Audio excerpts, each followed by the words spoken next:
Today I want to talk with you about a subject that many people have been talking about for a very long time, and that subject is called success. You see, success means different things to different people, and what success might mean to me is different than what it may mean to you. And what it may mean to you is different than what it means to a kindergartner who's just trying to get a star on his homework assignment. Or perhaps to a housewife who's been trying to get her 5 kids in bed by 9:00 p.m. Or maybe even a corporate executive who's been working for his or her corporation for 20 plus years and only wants to become the CEO of their organization. As you could tell, we have so many different definitions of this word success, but the greatest definition I can give you today is this: success is all about self-expression. It's about being who you want to be, doing what you want to do, going where you want to go. Because when it comes to your life, you are the boss, and you have a choice. In fact, you are who you are today because of all the choices that you've made in your whole entire life. But as we're growing up, we have a lot of people who try to tell us how to make these choices. Our parents, our teachers, our bosses, our friends, even our neighbors. They try to tell us how to live our lives, what we should do, where we should go, how we should walk, how we should talk. But my question for you is this: if you're trying to be what other people want you to be, then who will be you? So the key to success is to stop conforming to other people's expectations and start performing to your own level of expectations. It's to believe in yourself. It's to know that what you want will eventually come to fruition as long as you believe it. You see, you have to have faith, and faith is knowing that what you want will eventually come to fruition as long as you believe it. And if you feed your faith, you'll find oftentimes that your fears will starve to death. Because if you believe in yourself, everyone else in the world will believe in you. Fortunately, for a long time, I didn't quite believe in myself. Actually, I used to be the kind of person that mothers would often warn their daughters about. And fathers would tell their sons, if you keep doing what Daniel Alley's doing, you're going to end up where Daniel Alley's going. Now, they had some credence to what they were saying, because as you can imagine, your reputation really is your best advertisement. I really didn't have a good reputation because I was living so far below my potential that I was actually living in my mother's basement. By the age of 21, I had worked over 40 different jobs. I got fired from more jobs than more people had. In high school, I graduated second to last. The last guy, well, he was in jail. I was on drugs for 8 years, and I was confused. I was broke, busted, and disgusted. And I knew that I wanted to change. The only problem was that I didn't know how. Can I see a show of hands if you've ever been in a situation where you wanted to change, but you just didn't know what to do? Well, we all have been there. And maybe we're there right now. Well, I discovered that there are only 3 ways that I can make change in my life. 3 ideas I wanted to share with you today that can absolutely revolutionize your life from today. I know these tips work because I've been able to do it myself.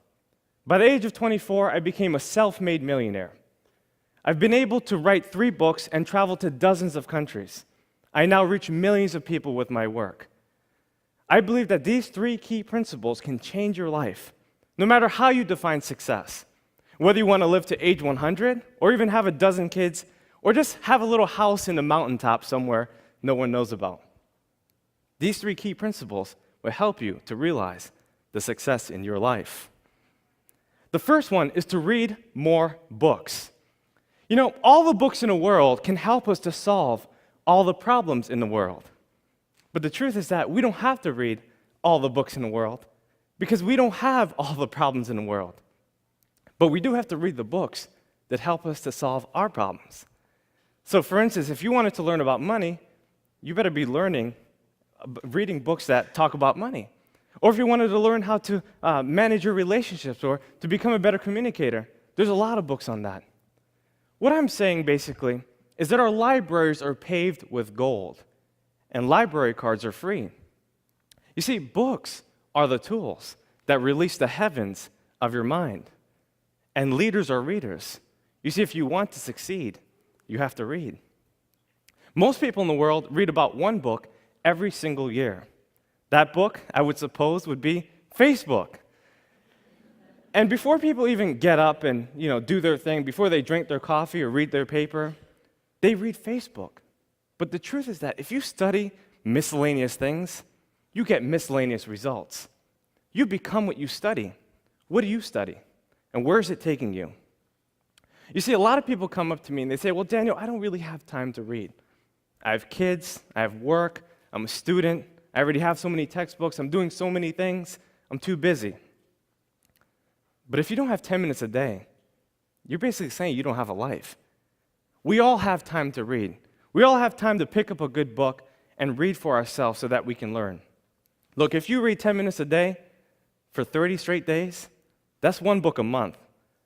One book a month in 12 months is 12 books a year. You can do in 1 year what most people do in 5 years. Talk about not having time. We all have time to read. Remember, readers are leaders, and the only way you can succeed is if you read. My second suggestion is about getting around the best individuals you can. You see, we're the sum total of the 5 people in which we surround ourselves with the most. We earn the same income. We go the same places. We do the same things. We think the same thoughts. And if you were to look at your 5 closest friends, you've got to ask yourself this one question. Who are my leaders, and where are they taking me? In other words, are my leaders taking me to the place that I would most likely want to be? You see, if the answer is no, then you need new leaders. You need people who are inspiring, people that can help you, lift you up to the goals that transcend your own possibility and your thinking. You have to realize your goals, and you can only do that by getting around the right people.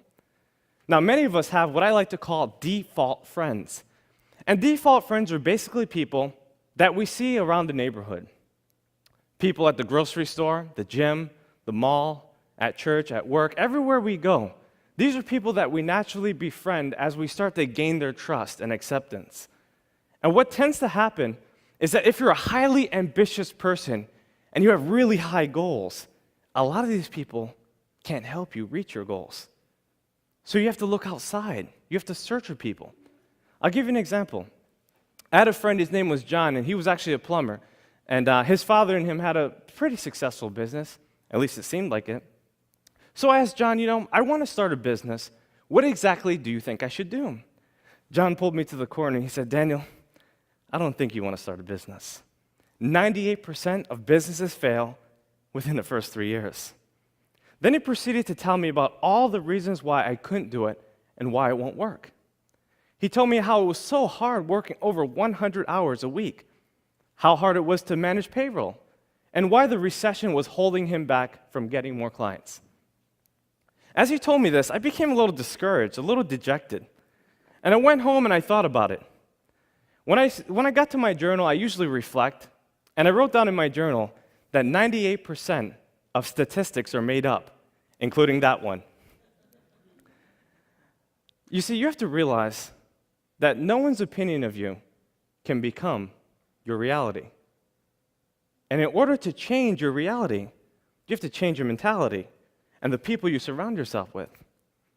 You have to get yourself around people who can help you, people that are smarter than you, people who have gone further than you, people that know exactly what you need to do to get to that next level. You see, the truth is that the people that you're looking for are also looking for you, but you have to find them.